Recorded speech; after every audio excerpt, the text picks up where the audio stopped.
Lexim nga Veprat e Apostujve. Atëherë Pietri bashkë me ta 12 u çua në këmbë, e ngriti zërin dhe tha: Burra Judeas dhe ju të gjithë që banoni në Jeruzalim, mirë ta dini këtë gjë me kujdes, dëgjoni fjalët e mia.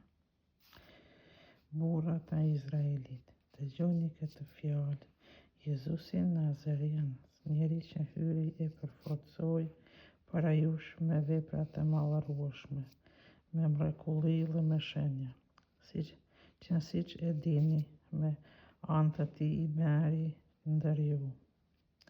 Këtë të tralltuar sipas vullnetit të caktuar dhe parapamjes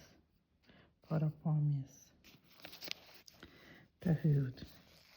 Ju e kryqëzuat dhe e vrat me duart e pafi, po hyi e ngjalli duke shpëtuar nga të merri i vdekjes, sepse ishte e mundur që vdekja ta mbante nën sundimin e vet. E një mend për ata Davidi thot: Zotërinë e kam gjithmonë parasysh, sepse ai më rri në anë të djathtë që të mos rrëzohem.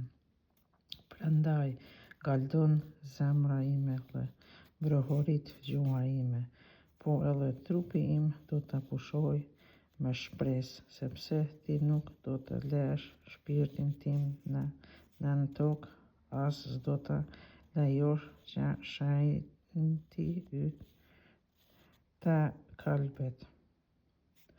Ti ma rregullove udhën që e shpje në jetë, në pranin tënde do të më bush me gëzim. Vllazër, më lejoni t'ju them haptas, Davidi, patriark vdiq, u voros dhe varri i tij është edhe sot e kësaj dite ndër ne.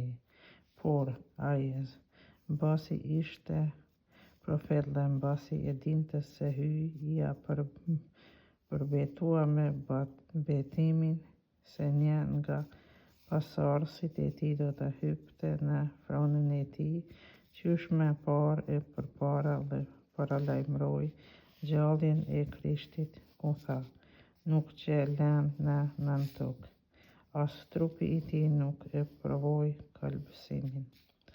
Por po këtë Jezusi hyi e ngjalli, të gjithë ne e dëshmojmë këtë gjë.